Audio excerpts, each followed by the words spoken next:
Hello everyone, welcome back. In this video, we'll look at the powerful tools within global search. So let's get started. As you can see, we are now on the dashboard, and in the top right, you can see the search bar. In the last video, we looked at the search function, but global search allows for a lot more. For example, let's say you have a client who wants to book into a class and comes to you at the front desk. Simply search for this client, like so.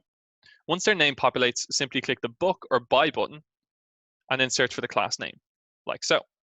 Once the class populates, select the time they want and click Book. This will then populate the payment screen, where you can select the payment options that are applicable and proceed with transaction. You can also do this the other way around, first by searching for, say, a membership, like so, clicking the Buy button and then searching for the member's name. Click the Buy for this member button and complete the transaction. As you can see, Global Search is a very powerful tool and helps you quickly navigate through the Glofox dashboard.